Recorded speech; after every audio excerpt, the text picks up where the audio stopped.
You've heard of periodization of training, but have you heard of periodization of your nutrition? Well, the concept is similar. It's reflecting your training in your nutrition, but how does that actually work? That's why I brought in Jenn Giles, a registered dietitian, to the podcast to explain what is periodization of nutrition, how does it work, and how you can use it to take your career to the next level.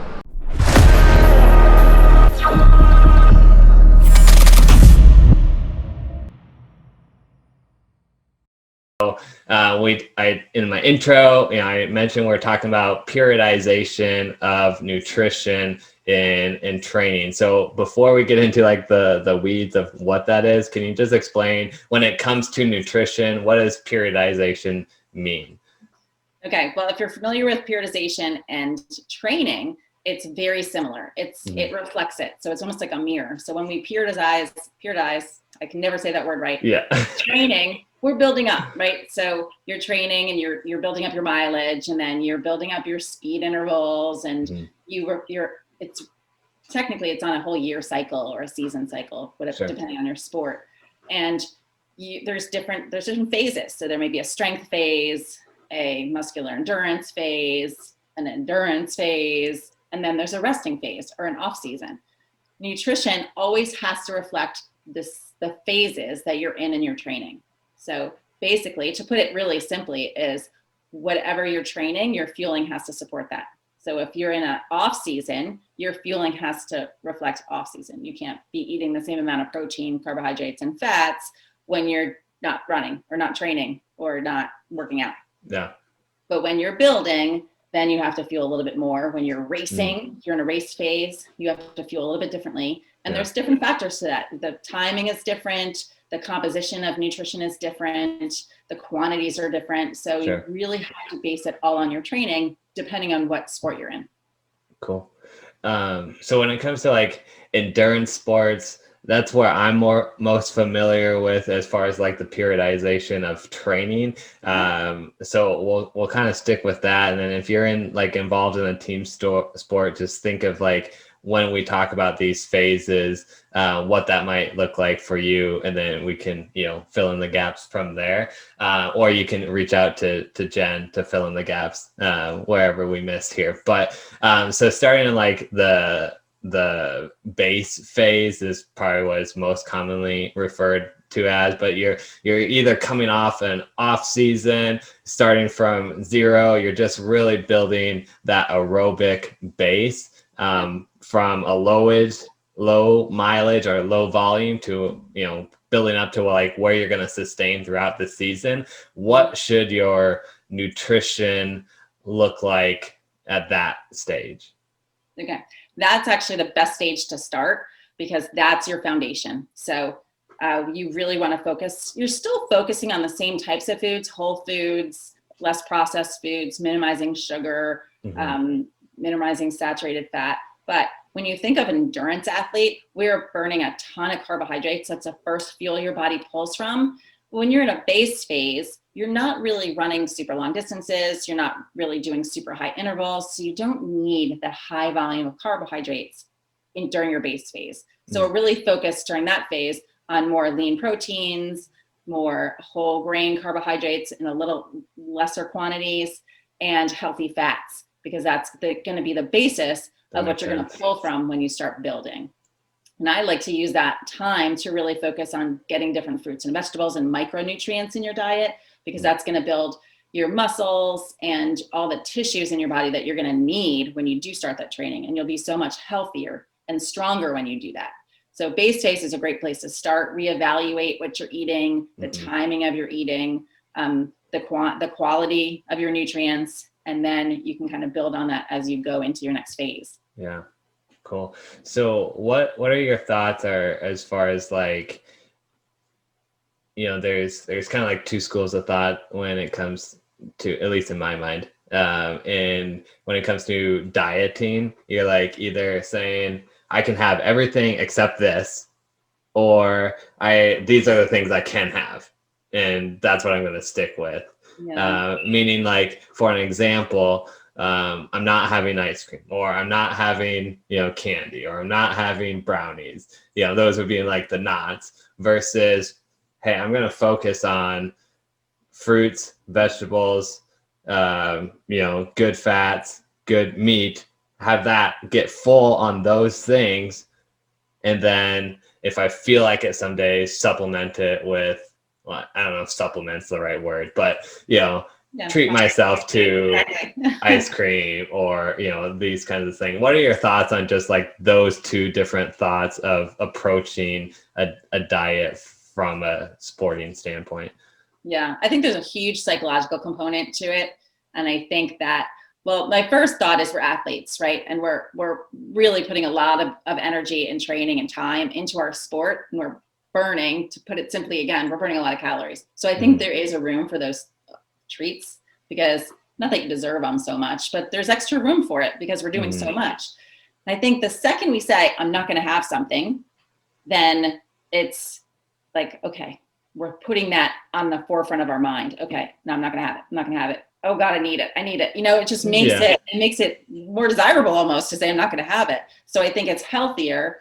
And I think you'll have more success if you say, I'm going to have it on a day when I know I'm getting all these other nutrients and my body's good. Like get out all the good stuff in first and then treat yourself to something that you really like. But on that same note, I also say, pick the treats, pick the 5 or 10 treats that you like. Is it ice cream? Is it cookies? Is it cake? Is it candy? Whatever it is. And if stuff that you really love and that's worth it, that you're going to enjoy the most. Like don't nibble on Swedish fish if that's not your favorite Swedish candy, For sure. It happens to be my favorite, but I also like ice cream. So I put you put yourself on the list and you say, I'm going to have this X number of times a week because I like it and I enjoy it. It makes me feel good. But I wouldn't do something like nibble on Cool Ranch Doritos because they don't make me feel good, or whatever the food is for you. So I do prioritize the fun stuff as long as you're getting the good stuff in first. Yeah. Cool. Okay. So base phase, we're more focused on healthy proteins, fats, less focused, not totally getting rid of carbohydrates, because we are having that longer endurance stuff. If we get into now like phase 2 and phase 3 kind of blend together, when you're talking like the initial workouts and then like your high intensity, like phase 3, you don't care about any races or performances during this time. It's just like, how hard can you work out essentially and recover from, obviously. So those two phases, like the ramp up period, phase 2 and then phase 3, is there a difference in nutrition? Like, should we talk about them one at a time or together? I think the way you put it was great. They kind of blend together. So nutrition reflects both of them. The only difference will be the reflection of the workouts. So then you'll take it more of on a micro, and look at your week and say, okay, well, Monday is my off day. So then nutrition needs to reflect your off day. Tuesday is my high intensity day. So I'm going to bump up my nutrients, say Monday night going into that workout. And then since it's such an intense workout, we're going to recover Tuesday, the rest of the day Tuesday, and then all day Wednesday, because we're still recovering for 24 hours after that. And the nutrient shifts is just going to change on a micro level. Okay. How does that look then? So I would say we'll use that as example because Tuesdays tend to be track days for a lot of runners, right? Yeah. So, and Mondays tend to be off days. So for most people, not everybody. So Mondays, what I would do is keep it more balanced. And then Monday evening, I would up your carbs a slight bit. There's no such thing as carbo loading anymore, but you do want to increase some whole grain carbohydrates or good sources of carbohydrates, maybe potatoes, farro, brown rice. Have that with your grilled chicken or grilled salmon and some extra veggies for micronutrients so that you're having a balance. But I would just increase the portions a tiny bit because you're going into a hard day the next day and you need that glycogen storage. That's what increasing the carbs does. If you increase your carbs Monday night, when you go to sleep, growth hormone is released and you're going to store all that glycogen. So when you wake up and you hit the track, you're going to have this boost of energy because you just fueled your body really well. You have a great workout. You have to hydrate really well afterwards because recovery is number one. Eat a solid post-recovery snack right away just to replenish your muscle stores. So something with carbohydrate and protein is best. Chocolate milk, a Greek yogurt, some granola, something like that. And then still increase your nutrients the rest of the day because you're continuing to recover that rest of the day. When you say like increase your nutrients, are you talking like micronutrient, like rich foods, or nutrients just in general, like total calorie intake? A little bit of both. So you have your macronutrients, protein, carbs, and fat. Those are the big guys, they're macros. And then you have your micronutrients, all your vitamins and minerals. So you need both. They both work together. So the macros are like the team captains, and the micros are all your teammates, but they all work together to be successful. So you got to get extra macros. So boost protein, carbs, and good fats, as long as they're good choices of those three. And then fruits and veggies, because those are all the little worker bees that are going to help the big guys lay down muscle, recover any tissues that have been damaged through that workout, because that's what we do. We damage our muscles when we work out, and we need to replenish them so that they grow and become stronger. So you mentioned like right after the workout, and this has come up a few times over our podcast, like some carbs, some proteins, within like an hour after the workout. Why is that so important? Yeah, I love this. And the research is mixed on this.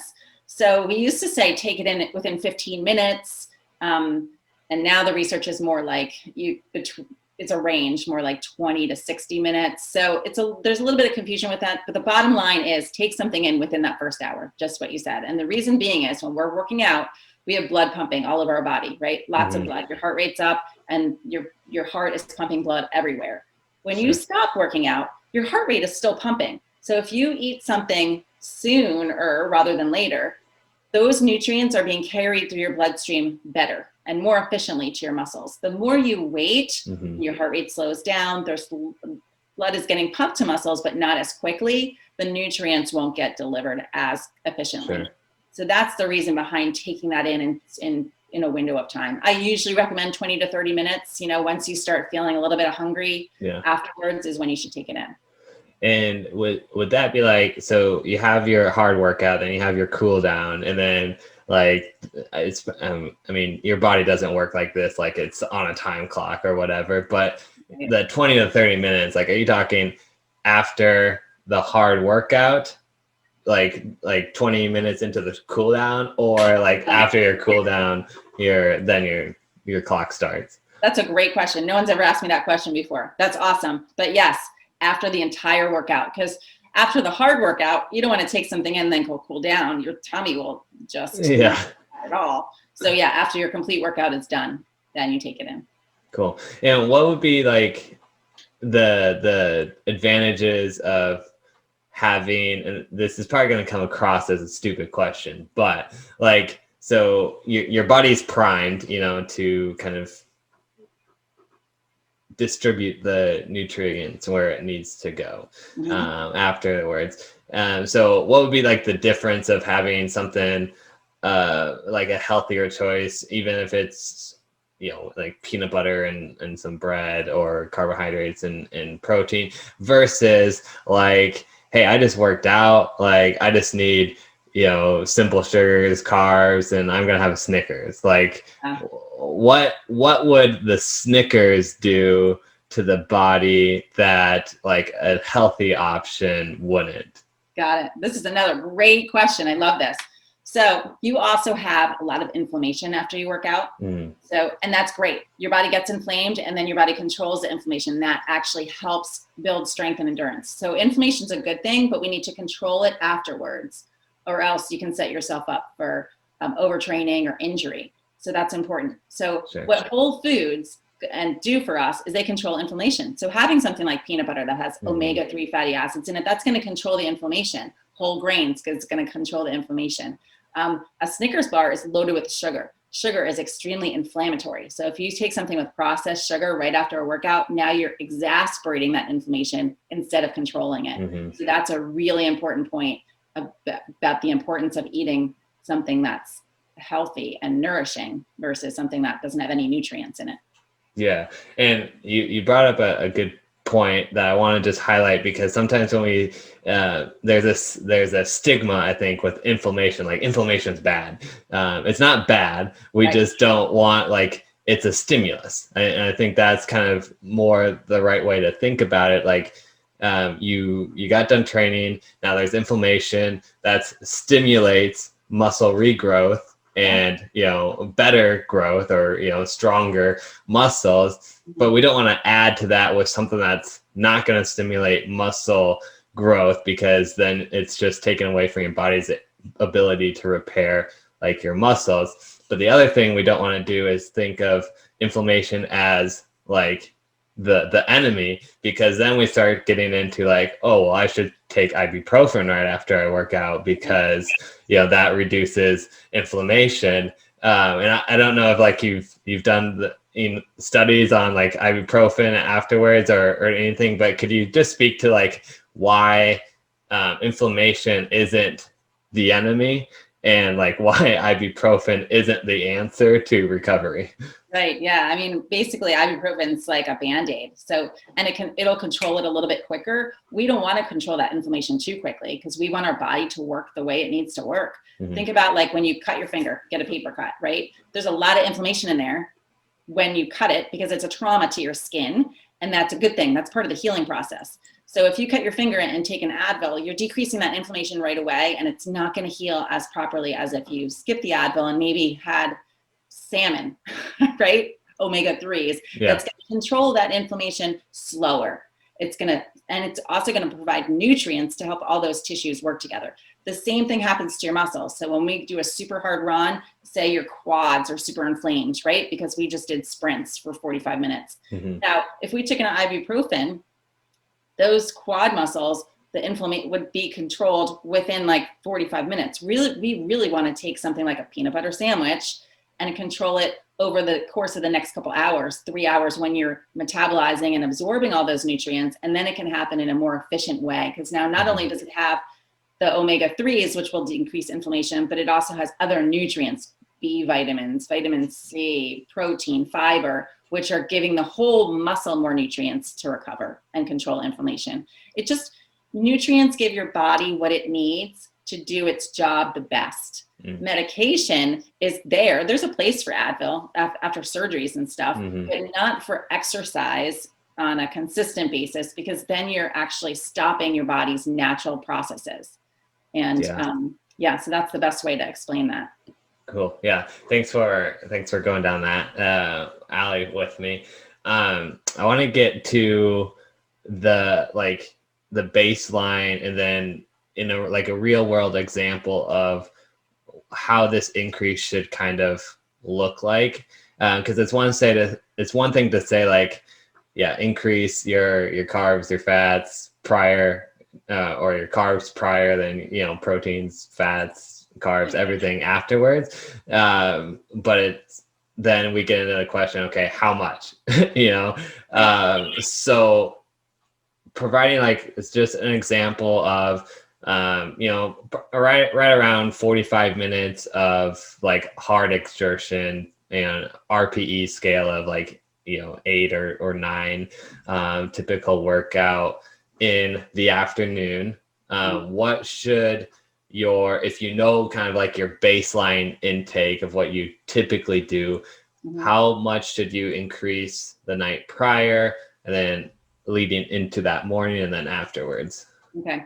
It'll be a little bit different for each athlete, just depending on what their metabolism looks like, what their body weight looks like, and what their goals are. But in general, I always recommend 1 to 2 servings extra the night before a really hard workout. Okay. Which just means if you're going to have chicken, vegetables, and a baked potato, I would say have 2 chicken breasts and have maybe 1.5 baked potatoes, or even 2 baked potatoes if that's not too much food for your stomach, and an extra portion of vegetables, because then it's a bigger meal, yes, as long as you can stomach it. And the athletes that can't stomach that much food, that don't like to eat 2 dinners, kind of, what I would say is have 2 dinners. So just break it up. So half maybe at 6 o'clock and another half at 9 o'clock, or a couple hours apart, however you want to time it, because that'll also help the glycogen storage. Sure. Another way of doing it is spreading the food out throughout the whole day. So if Monday is your rest day, then just boosting 1 serving at every meal, breakfast, snack, lunch, snack, dinner, so that your overall intake throughout the whole day is higher. That will also increase the glycogen storage. But 1 to 2 servings of every vegetables, carbs, protein, or carbs, protein, fat rather, sorry. I'm a big vegetable person. Yeah. Will be enough. Like, you don't have to sit there and eat 5 plates of pasta the night before, I think, which is like kind of an old school carb loading thought, right? We don't have to do that. In fact, that can actually slow you down instead of speed you up, and also create a little bit of inflammation, speaking of inflammation. But if we're just boosting 1 to 2 servings of every food group or macronutrient, that's plenty enough to increase glycogen storage overnight. Sure. You said it could increase inflammation? Like, is that like if you kind of get to that point where you're just stuffed beyond, stuffed, and all you want to do is lay down on the couch and take a nap? Is that like at the point where just eating too much causes inflammation, or am I missing on that? What I meant to say was eating too much refined carbohydrates. So if you eat too much just pasta without the protein, without the fat, without the veggies, that would cause inflammation just because it's too many carbohydrates without a balance of other things. Got it. So it's not the quantity, it's the quality. The quality, yeah. Okay. Yeah. So then leading into the next morning, right before the workout and then after the workout, what should we be adjusting? Yeah, so timing here is key. So if you're doing afternoon workouts, say we're working out at 3, then breakfast. So right when you wake up in the morning, you have to top off that glycogen because your blood sugars have dipped a little bit overnight because we didn't eat. So we want to top it off. So oatmeal, some chopped nuts, diced banana, something like that has complex carbohydrates, omega-3 fats, and some protein. And then I would time it up to when you want to work out. Almost work backwards. So if you're going to run at 3, your last meal probably wants to be between 12:30 and 1. You want to give yourself a nice, at least 2 hours to digest that. Some people need more, some people need less. That may be a little bit individualized.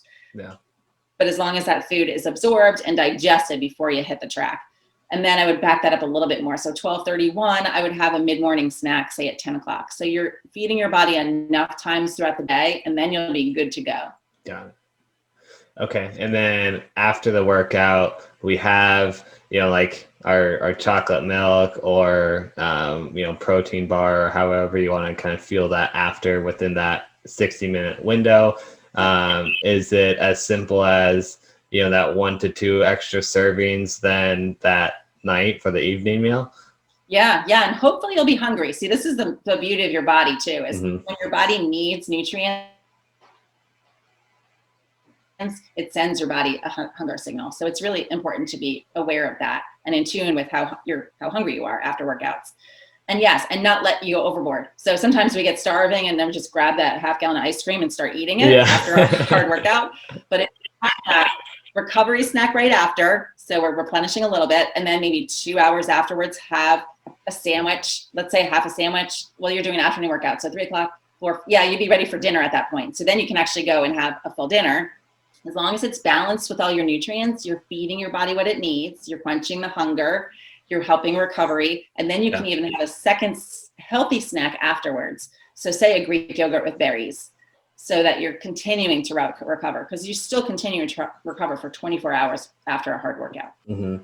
So then do you just continue like the next day, like a little extra breakfast than you normally have, and then like back down to what you would, kind of your baseline then? Yeah. And then you just plan it based on what your next workout is. So do you have like a hill repeat workout the next day? You may have to do the same kind of pattern. It gets a little complicated because as athletes, we're always either recovering from a workout or preparing for a workout. Middle place where you're always thinking about yesterday and the next day. And so you may just have to go back on that cycle of increasing, decreasing. Every single thing you put in your mouth needs to reflect your workouts, your training schedule. So I'm curious if you see this trend or if it's just something that's crazy for me. I do long runs or long workouts, but it more not so like long workouts, but like long runs. So like 2 hours or, at least an hour and a half to 2 hours, whether I do them like just easy or hard. It usually takes me like the next day, and then I'm just like ravaging food. Yeah. But that day, I don't know if it's like my stomach is just kind of worked up or what have you, but I'm usually not as hungry that day. If I like, should I force myself to have that extra food, or is that just a signal my body is telling me, hey, now I'm like ready to intake the nutrients? Yeah, that's another great question. So exercise actually is an appetite suppressant. Mm-hmm. So it's very common not to be hungry after workouts. And that's where we get into trouble, because we're not taking in the fuel that we need to recover from. So while I hate to say force feed, because I'm a big proponent of just listening to your body, it's hunger cues, Mm-hmm. I would just eat smaller, more frequent meals. Sure. So that you can handle a little bit. You can handle a chocolate milk or a peanut butter sandwich, and you don't need to have a big meal. Mm-hmm. But if you have smaller little meals, say every 2 hours for the rest of the day, even because you're not starving, you just need a little bit, then wait until your hunger increases, maybe the next morning, to really Sure. have that bigger solid meal. You have to individualize it, because if I asked you to have a big meal and you're not hungry, you're going to feel awful, and you're just not going to do it. Yeah. Not going to help anybody, and especially not your performance. So yeah. just figure out what's going on with your own body, and figure out what works the best. Yeah. Well, a disclaimer here. I tended to kind of just listen to my body, but then I got way too skinny. Oh, interesting. And like I couldn't eat enough to keep on the weight that I needed, because I literally just got bored of eating. Yeah. And I think that, like, unless if you're an athlete and training at, you know, a certain level, like the term bored of eating, like, is you've never heard of. But then, like, if you can relate to it, you can relate. But if you can't, you're probably like, well, I'm stupid over here. But Well, you know what I mean? It's just like I said, it suppresses our appetite. So sometimes you really don't. I mean, I'm in the same boat. Yeah. Sometimes when I go out for a long run, I come back and I'm like, I'm not hungry. I just Yeah. know I need something. And that's, you know, you can find different things that you like that will satisfy your recovery and your need not to take in a lot of food. And in that case, maybe a more dense food would be better for you. Like a handful of nuts would be great, because it's loaded with nutrients and calories, but you only need a little bit and not a whole lot. Yeah. Is there any way, and I don't know if this has been studied or just kind of came to my mind, like, is there a way to increase your appetite, like, afterwards? Is like anything you can do to kind of like, hey, I want to eat, like, how do I do the first step? Oh, yeah. Not that I know of, to be honest. I mean, I'm sure there's medications, but we don't want to go down that road. No.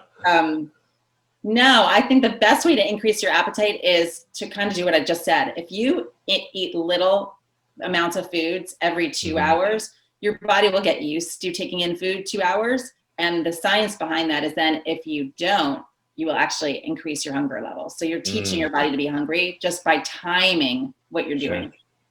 Yeah, that makes sense. Cool.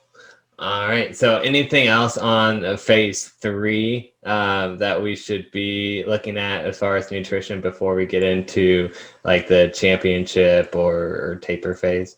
Right. No, I think if you repeat the patterns that we just talked about and just make sure that you're increasing your intake, nutritional intake, as your training is increasing, then you'll notice a difference. And that's the biggest thing is you will feel better. You will run better. Your motivation will be better to eat this way because you are performing better. And that's where that connection happens. That's where the light bulb goes off and you're like, oh, wow, this is really working. And that's your motivation to keep going. Yeah. So and it's different for everybody. So but once you figure out what works for you, then you go with it.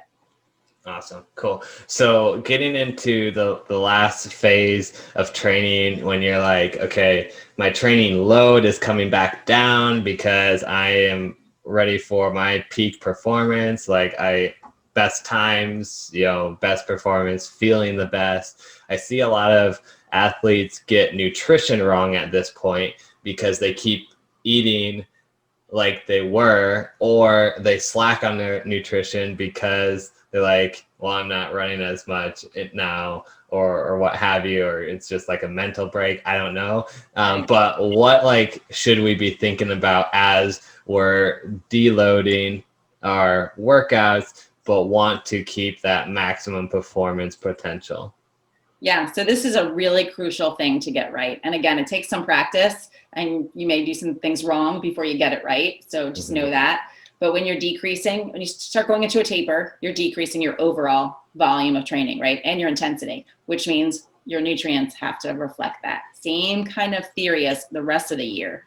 But right now it's really crucial because you're prepping your body to do the best you possibly can. So you still want to stay away from like the refined sugar, because that's going to increase inflammation. You want to, and the whole decreasing in nutrients is interesting because we are hungry because we've just ate a lot through your training, right? So it's tricky, and you can be hungrier. So hydration comes into a point here too.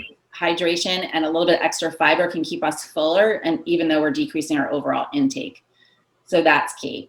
And I'll mention a little bit about hydration real quick before I get into the rest of it. Is hydration before a race is really key, because we want to go into your race optimally hydrated. So you want to make sure that you're drinking enough water and taking in enough electrolytes so that you're holding on to that water before. So I would say like the week leading up to your race to do that. Hopefully your body is really prepped and you're doing a great job in hydration during training, so that doesn't feel awkward or new. Yeah. But that will also help all the nutrients that you're eating do what they need to do and prep your body weight. Great. The danger that comes into not decreasing your overall intake is you can actually... There you have it. That was juicy with information. So I hope you got a chance to take some notes, or listen to that twice, or go back and rewind the parts that were most important to you. Let me know what your favorite meal is after training in the comments. And subscribe, and we'll see you next time.